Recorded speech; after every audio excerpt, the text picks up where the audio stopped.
טוב, בסדר, שומעים?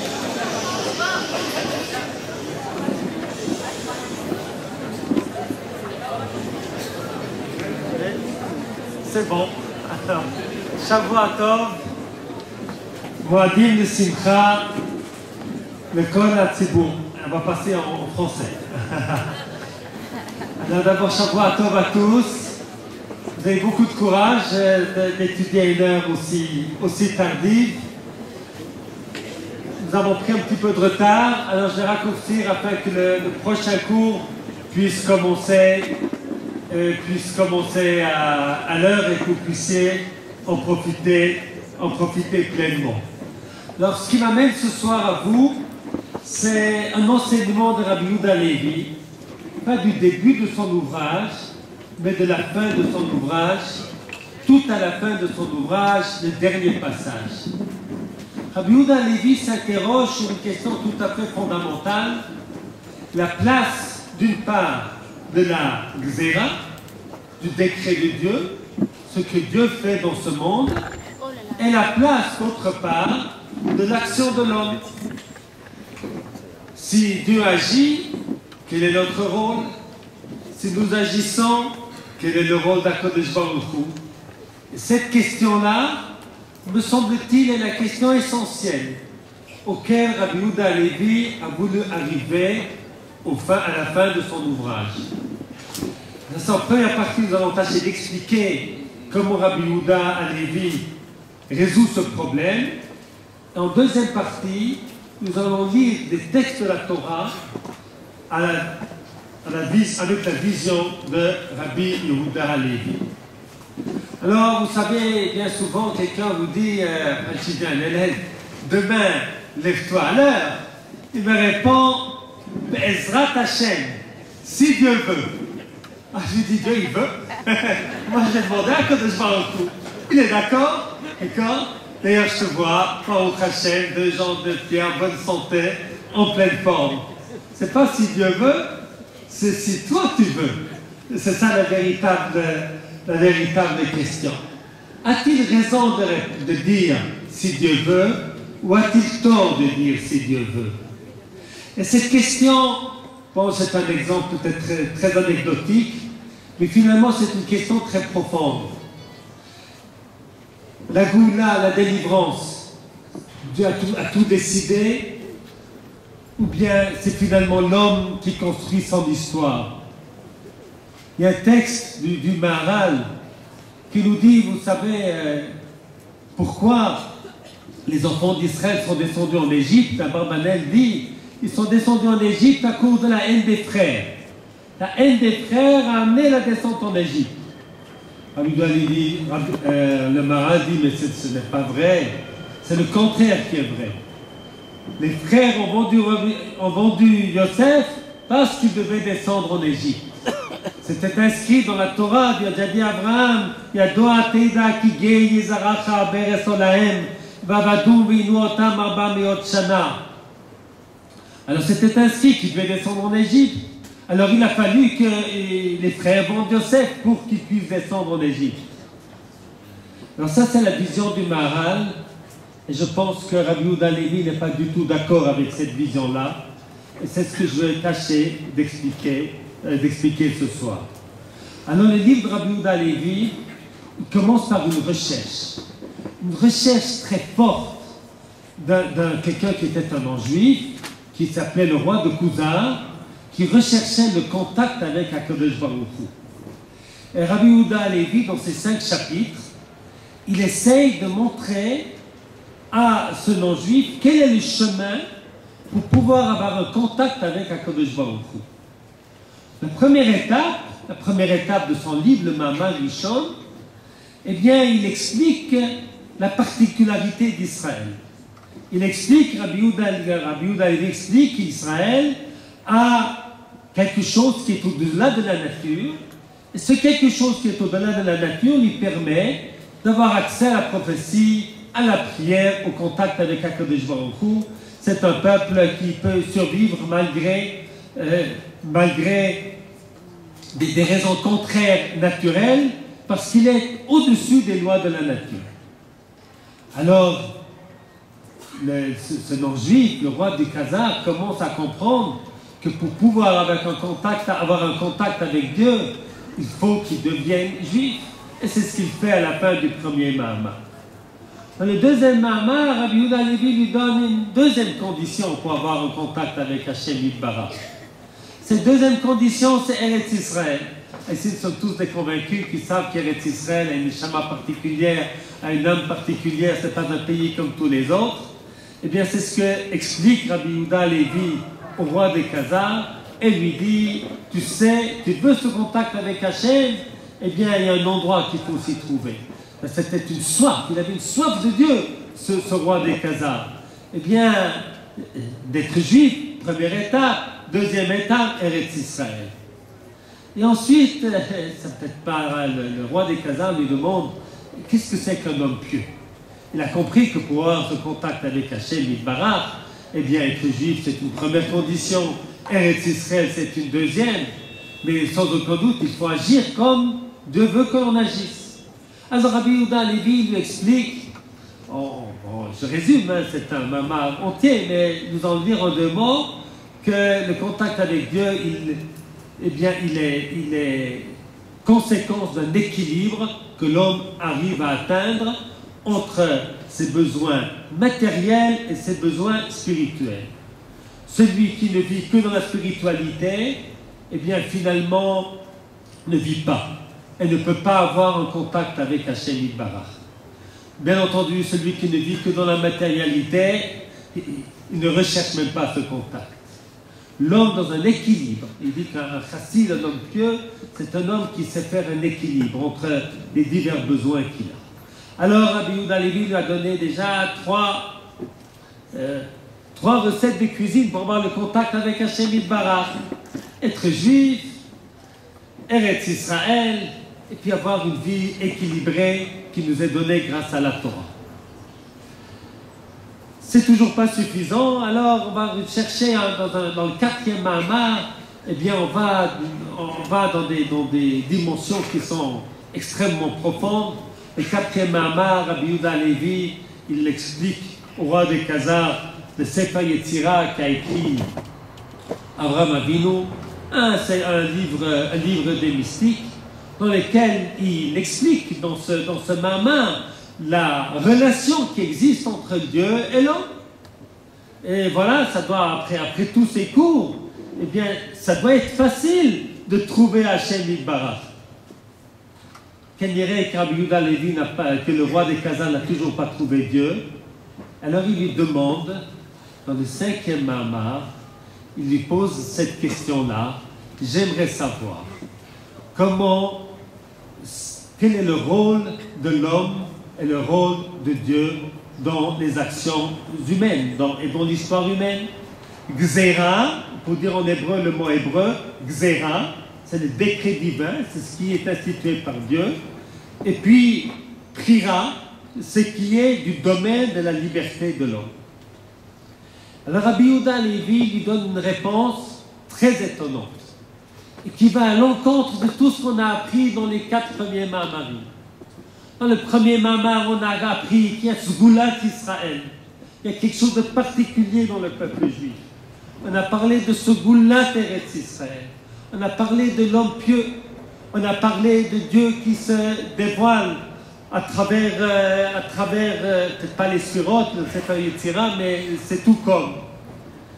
Et puis après tout cela, Rabbi Yehuda Halevi lui dit, sache que tout ce qui se passe dans ce monde, eh bien, est le fruit de 4 partenaires. Qui sont ces 4 partenaires? Eh bien, le premier, c'est Dieu. Le deuxième, c'est Madame Nature. Le troisième, c'est le hasard. Et le 4e, c'est l'homme. Il donne un exemple. Il dit quelqu'un, il s'en va de ce monde. Eh bien, il peut mourir parce que Dieu a décrété de prendre sa vie pour une raison qui est une raison que nous ne connaissons pas. Mais Dieu peut prendre une décision. Et nous dirons avec le verset de Zot HaBracha, Ve'en miyadi matzi. Personne ne peut me sauver. Et puis un homme, il peut mourir simplement parce qu'il est arrivé au terme de sa vie. Il apporte un verset des psaumes, voilà, il a vécu 50, 60, 70, 80, 90, 100, le temps qui lui était imparti, eh bien, c'est la fin. Puis ça peut être une troisième raison que quelqu'un peut partir, c'est un hasard. Il est parti en guerre, et puis à la guerre comme à la guerre, il y a des gens qui tombent. Et puis la quatrième, il dit, ça David n'en parle pas, c'est quelqu'un qui met fin à sa vie. Eh bien, cet événement, quelqu'un qui meurt, vous ne savez pas, ça peut être 4 raisons possibles. Volonté d'Akodesh Baruch Hu, numéro 1, la nature, numéro 2, le hasard, numéro 3, la volonté de l'homme, numéro 4. Ainsi, tous les événements, tout ce qui se passe dans la vie, eh bien, ça peut être le fruit de l'un ou de l'autre.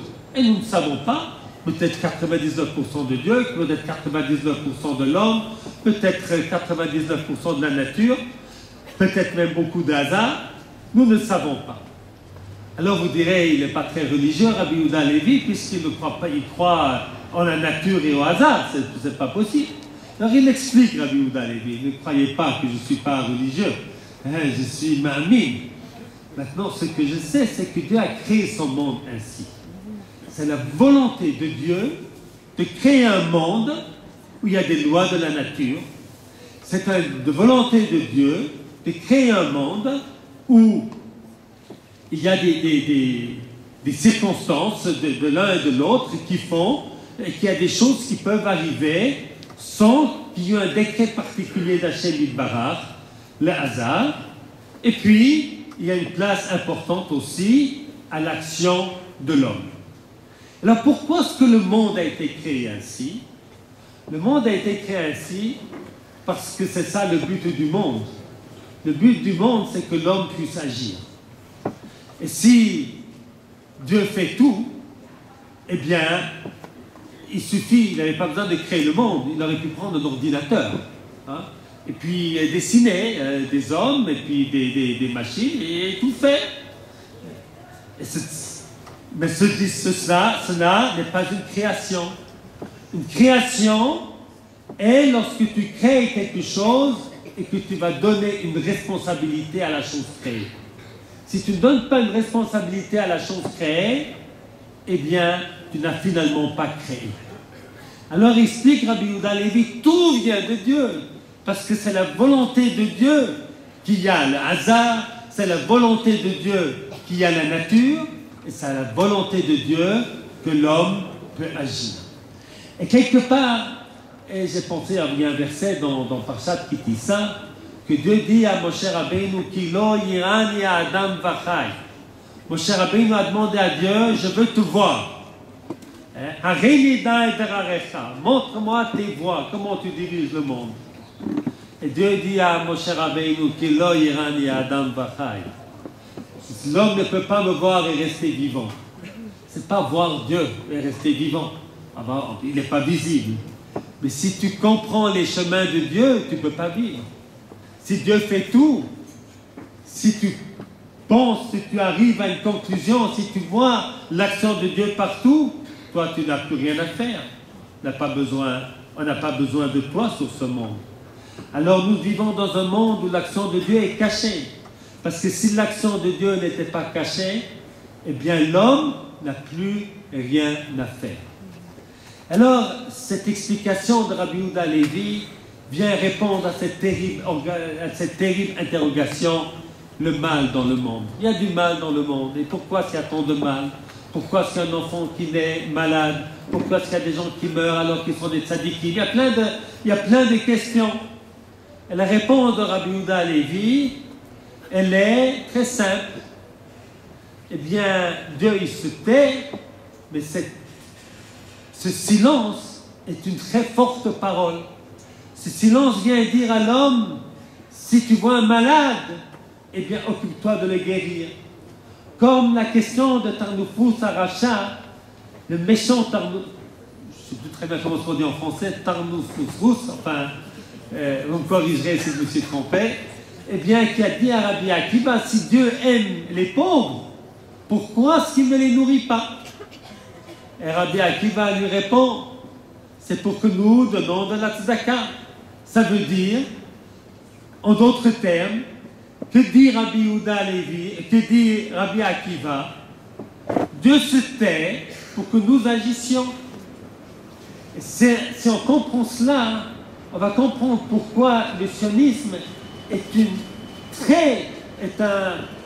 un mouvement d'une très grande teshuva. C'est la plus grande teshuva d'un Israël. C'est celle d'avoir compris qu'il faut prendre son sort dans ses mains.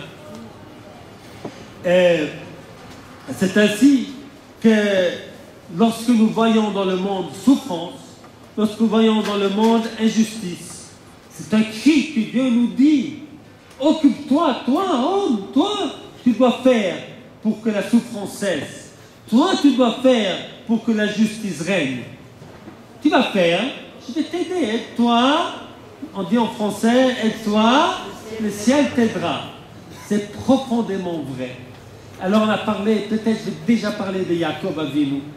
Yaakov Avinu, lorsqu'il rentre en Eretz Israël, il est accompagné par des promesses divines qui lui ont dit, je vais te sauver, je vais te suivre. Et il est pris d'une terrible crainte. Il a terriblement peur. Il a peur. Et Esav, il a envoyé des messagers vers Esav, et Esav vient avec 400 hommes super armés. Et Yaakov se prépare. Nous dit le Midrash qu'il se prépare à 3 choses. Il se prépare à la diplomatie, il se prépare à la guerre, et il se prépare à la prière. Alors, c'est un très fort enseignement. Dieu lui a promis, alors Dieu lui a promis, Dieu va le sauver. Eh bien justement, il a compris ce qu'est la promesse de Dieu. La promesse de Dieu est, je vais t'aider si toi, tu fais ton travail. Quand il a peur, Rabbi Yaakov, est-ce qu'il va savoir faire ce qu'il faut faire pour sauver sa famille? Il a besoin de l'aide d'Hachem Yitbarach. Aide-moi dans le travail que je dois faire. Tu m'as promis de m'aider, c'est vrai, mais il ne m'a pas promis de m'aider si je ne fais rien. Donc je dois agir. Alors je demande à Kodesh Baruch Hu, aide-moi de prendre les décisions qui sont bonnes. Alors il fait une action diplomatique, il fait aussi une action guerrière. Vaya machane anishar lifleita. Rashi dit Vaya machane anishar lifleita, parce que le machane divise son camp en deux parties. Il dit voilà, il y a beau Esav, el machane achad v'ikaou. Si Esav vient, il frappe le premier campement, le deuxième campement, eh bien, il sera épargné. Rashi dit pourquoi il sera épargné? Parce que je ferai la guerre. Ce qui veut dire, c'est que Yaakov Avinu, eh bien, il a vraiment fait une stratégie. Il a dirigé son campement en 2 parties, en sachant que si Yaakov, il ne veut pas être le premier attaquant, peut-être qu'il va pouvoir faire la paix avec Esav.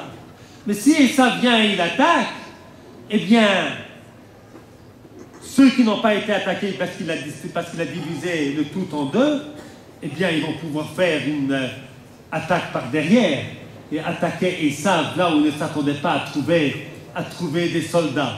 Yaakov fait toute une stratégie. Yaakov fait toute une stratégie pour sauver sa famille. Nous voyons d'ailleurs très intéressant dans le livre de Josué. Après la guerre de Jéricho, eh bien, les enfants d'Israël doivent se battre contre Haï.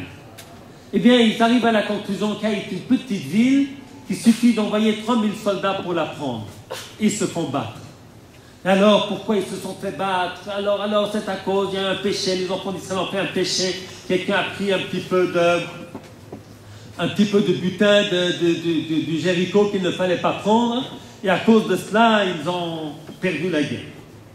Bon, alors ils font tchouva, ils punissent celui qui a pris le butin de Jéricho, et qu'est-ce qu'ils font? Ils refont la guerre contre Haï. Cette fois-ci, ils font toute une stratégie. Pourquoi toute une stratégie? Maintenant, Dieu t'a promis.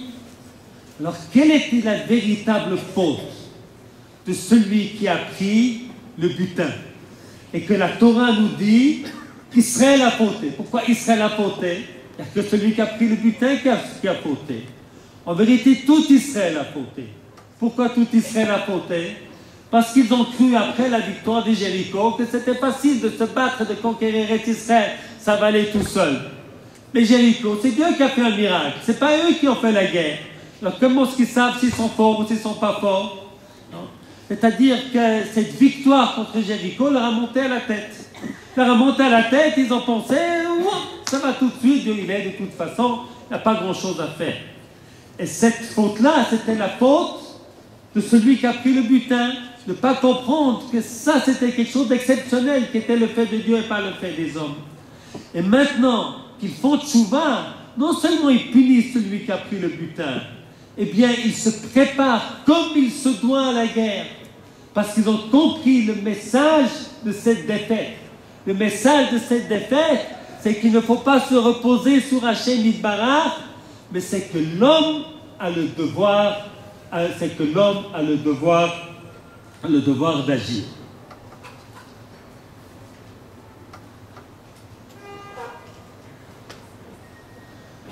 Si on a bien compris cet enseignement de Rabbi Yehuda Levi, on va pouvoir relire beaucoup de passages de la Torah et les comprendre. Le premier passage très important, c'est la différence entre Noach et Abraham. On nous dit à propos de Noé qu'il allait avec Dieu. Et à propos d'Abraham qu'il allait devant Dieu. On a déjà tout compris. Avec, c'est Dieu qui le conduit. Devant Dieu, c'est l'homme qui prend l'initiative. Noé, il entre dans l'arche lorsque Dieu lui dit entre dans l'arche. Il quitte l'arche lorsque Dieu lui dit sors de l'arche. Il construit l'arche lorsque Dieu lui dit de construire l'arche. Abraham Avinu, Dieu lui dit va-t'en. Avant que Dieu lui a dit de partir, il est déjà parti. Si vous regardez dans la fin de la paracha de Noach, on nous dit que son père, Haran, je ne sais plus comment il s'appelle, Terach quittait. Oh là là, c'est pas grave, hein, vous me pardonnez. Eh bien, Terach quittait Ur-Kasdim, merci beaucoup. Terach quittait Ur-Kasdim pour se rendre vers Eretz Israël. Et ensuite, Abraham Avinu a entendu Dieu lui dire va pour Eretz Israël. Il a entendu la voix d'Hachem lorsqu'il était déjà parti pour Eretz Israël. C'est lui qui a pris l'initiative. Il arrive en Eretz Israël, il y a famine, il prend la décision d'aller en Égypte. Ramban dit que c'était une faute, il fallait faire confiance à Hachem Yitbarach. Rashi ne nous dit pas, non, Abraham n'a pas fait de faute.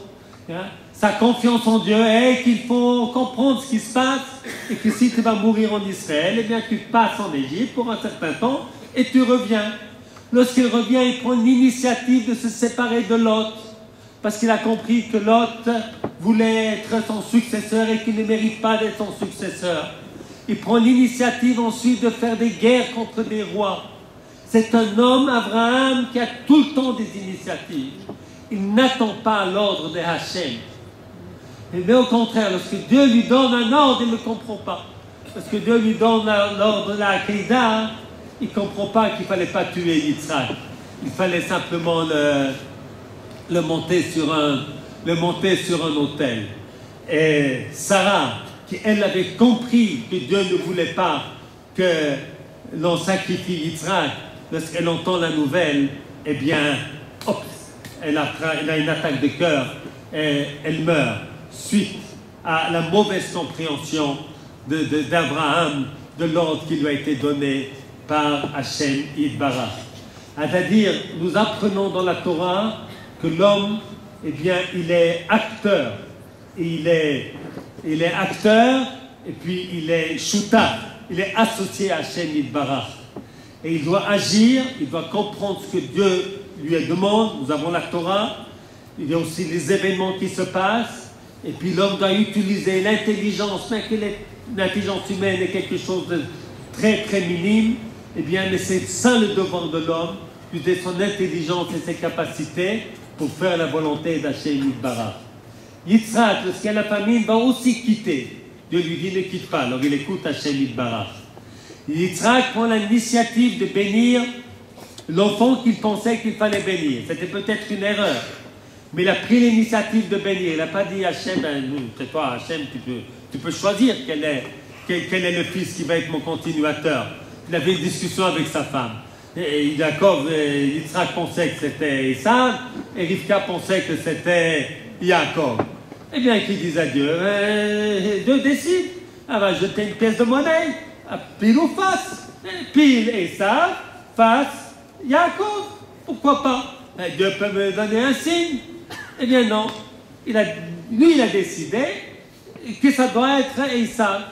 Rivka a décidé que ça doit être Jacob. Alors, lui, il prend Esav et puis il lui dit, va à la chasse, et je vais te bénir. Va à la chasse, va travailler et puis tu vas recevoir la bénédiction. Et Rivka, elle prend l'initiative. Mon mari se trompe, hein, fait une grande erreur. Elle prend Jacob, elle lui dit, Jacob, hein, on va faire un petit peu de cuisine et on va apporter le manger à ton père pour qu'il te bénisse à toi. Ce sont des êtres qui prennent des initiatives. Et c'est ainsi que les femmes de Jacob, Rachel, Léa, prennent des initiatives. Ce sont parce que le rôle de l'homme est d'agir et de prendre des initiatives et de ne pas laisser le travail à Hachem Yitbarach. Alors, une des images les plus extraordinaires de notre Torah, c'est Moshe Rabbeinu. Comment est-ce que Moshe Rabbeinu a été choisi? Parce qu'il a pris l'initiative de tuer un Égyptien qui frappait un Juif parmi ses frères. C'était un homme qui, lorsqu'il en voit le buisson ardent, il s'approche, il s'interroge. Pourquoi ce buisson, eh bien, il brûle et ne se consume pas? Il est curieux, il s'intéresse, il va voir. C'est qu'une fois qu'il va voir, Vayar Hashem qui sar lirot, de ce que Dieu a vu qu'il s'est écarté pour voir, Dieu lui parle. A dit, tu as pris l'initiative, tu veux t'élever près d'Hachem Yitbarach. Eh bien, tu prends cette initiative, grâce à cette initiative, eh bien, tu pourras faire ce qui est juste. Nous voyons Moshe Rabbeinu qui prend d'autres initiatives, pas faciles du tout. Il y a lorsque les enfants d'Israël font le veau d'or. Il prend deux initiatives contradictoires. C'est mon père qui écrit ça dans son livre. Une des initiatives qu'il prend, c'est d'implorer Dieu, de sauver les enfants d'Israël. L'autre initiative qu'il prend, c'est de prendre 3000 personnes, de tuer, de punir, d'agir.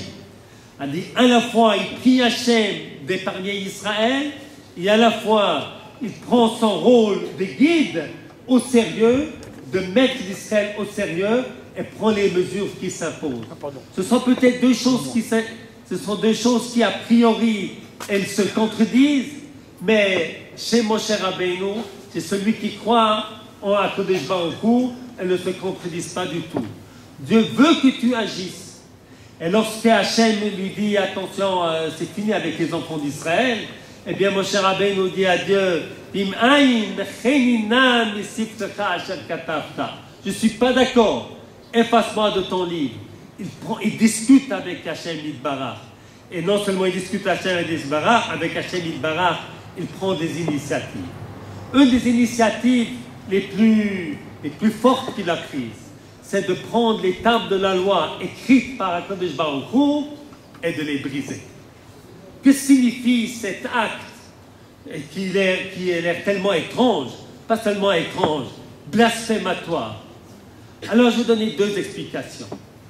La première, c'est tout simplement que Moshe Rabbeinu a voulu enseigner aux enfants d'Israël que les louchot, ce n'est pas une segoula, ce n'est pas une camilla, ce n'est pas un acte magique qui va nous permettre d'être sauvés. Comme les enfants d'Israël, lorsqu'ils partent en guerre contre les Philistins, ils disent, on a perdu la guerre, maintenant cette fois-ci, on va prendre l'arche de Dieu, on aura la victoire. On n'a pas eu la victoire, ça n'a pas aidé. Parce que ce que Dieu demande, c'est qu'on fasse tchouva, c'est pas qu'on prenne la Torah comme un talisman. Donc aujourd'hui, on aime beaucoup les talismans aujourd'hui. Alors il faut savoir que ce que Dieu demande de nous, ce ne sont pas des actes magiques, ce ne sont pas des actes mystiques. Il demande de nous, tsuva, tfila ou tzedaka. Il demande de nous de faire un véritable changement et d'agir comme nous l'avons expliqué tout à l'heure. Maintenant, il y a une deuxième explication qui me semble encore plus juste. Pourquoi Moshe Rabbeinu, il a brisé les lois? Et Dieu lui dit, Yasher kochacha, kol hakavod que tu as brisé les lois. Et le dernier Rashi de la Torah est un Rashi qui nous explique que Dieu dit à Moshe Rabbeinu, merci, merci Moshe Rabbeinu d'avoir brisé les tables de la loi. Pourquoi? Imaginez quelqu'un qui prend un Sefer Torah et qui le jette par terre, on va le mettre en prison immédiatement. Alors l'explication est très simple. Il faut que les enfants d'Israël comprennent que si nous faisons de l'idolâtrie, les tables sont brisées. Et que nous servons Hachem, eh bien les lettres de la Torah s'écrivent à nouveau. C'est-à-dire, c'est de nouveau, Moshe Rabbeinu voulait enseigner aux enfants d'Israël la responsabilité de l'être humain. Nous avons une responsabilité dans les événements qui se passent, nous avons une responsabilité dans la Torah elle-même. Eh bien, si nous aimons la Torah, si nous vivons la Torah, eh bien, les lettres de la Torah s'écrivent, elles deviennent cachères. Et si nous ne respectons pas la Torah, eh bien, les lettres de la Torah se brisent. Cet enseignement, et c'est un enseignement majeur que nous donne Moshe Rabbeinu, c'est l'enseignement essentiel que tout dépend de l'homme. C'est-à-dire, l'intervention d'Akadosh Baruch Hu, elle dépend de l'homme. Nous prions pour que Dieu intervienne et nous agissons, nous faisons les deux choses. Eh bien, Akadosh Baruch Hu va écouter notre prière, va nous aider, va nous soutenir selon son désir. C'est-à-dire que le rapport de l'homme avec Hachem se passe de la manière suivante. Eh bien, il se passe quelque chose, eh bien, nous devons agir. Et puis ensuite, nous devons prier. Et lorsque les choses se passent comme on a espéré qu'elles se passent, il faut remercier Hachem Yitbarach. Parce qu'après que nous avons agi, il faut comprendre que notre succès, eh bien, il vient d'Hachem Yitbarach. Et c'est ainsi qu'est construite la Hamida, la prière. Nous prions 3 fois par jour. Eh bien, la Hamida, comment est-ce qu'elle est construite? Eh bien, la reconnaissance d'Akadosh Baruch Hu, les 3 premières bénédictions. Ensuite, nous demandons. Et lorsque nous demandons la sagesse, eh bien, on doit savoir qu'il faut prendre un livre. La sagesse, elle ne va pas nous tomber comme ça. Lorsque nous demandons la bracha pour la parnassa, eh bien, ça ne va pas venir tout seul. On va travailler. Et puis, Dieu va nous donner la parnassa. Lorsqu'on va dire Teka b'shofar gadol lecheruteinu, eh bien, on va organiser des soirées pour faire monter les gens en Israël. Et puis nous allons demander à Kodesh Baruch Hu de nous aider. Alors après que nous avons fait toutes nos prières, nous avons fait toutes nos demandes, et puis que nous avons compris qu'il y a un ensemble entre nous et Hachem Yitbarach, nous agissons, et Dieu nous aidera. Lorsque nous avons réalisé ce que nous vivons aujourd'hui, tant de gens dans tous des Français dans cette très grande soukha, eh bien, nous voyons que nos prières que nos ancêtres ont fait pendant 2000 ans, Tishka b'shofar gadol lecheruteinu, v'saneh seka bezgulioteinu, v'kabtseinu yachal na ba'kanfot haaretz. Eh bien, cette prière, eh bien, Dieu l'a écoutée. Et puis, nous sommes ici aujourd'hui. Alors, chacun a fait un effort, chacun a fait un sacrifice, chacun a une histoire particulière. Comment est-ce qu'il est arrivé en Eretz Israël? Mais finalement, nous y sommes arrivés. C'est le fruit et de l'action de l'homme et de ce qu'Akadosh Baruch Hu nous a aidés. Et alors nous disons Modim anachnu lach. Mais nous remercions Hachem Yitbarach pour son aide de tout le temps, de tous les moments et de tous les instants. Et c'est ainsi que Rabbi Yehuda Halevi, eh bien, il a voulu nous donner la réponse à la question. Comment se fait-il qu'il y a du mal sur la terre? Eh bien, ne pose pas la question à Dieu, pose la question à l'homme. Il faut savoir à qui poser la question. Ce qui ne va pas, eh bien, c'est à nous de le corriger, c'est à nous de travailler pour l'améliorer. Et bien, Ezrat Hashem, avec l'aide d'Akadosh Baruch Hu, eh bien, nous allons tous réussir à ajouter à ce que nos prières pour le rassemblement de tous les exilés en Eretz Israël, pour le shalom en Eretz Israël, le shalom entre nous et la victoire sur tous nos ennemis soit réalité. Et c'est ça qu'il faut bien comprendre, que notre État d'Israël est un État magnifique dans lequel nous vivons, malgré tous les mondes qu'il a, eh bien, il a compris ce message très important que l'homme doit agir, et nous devons tous comprendre que c'est l'homme avec Hachem, la main dans la main, que l'histoire avance. Alors, Chag Sameach à tout le monde, Shana Tova, voilà, Kol Tov.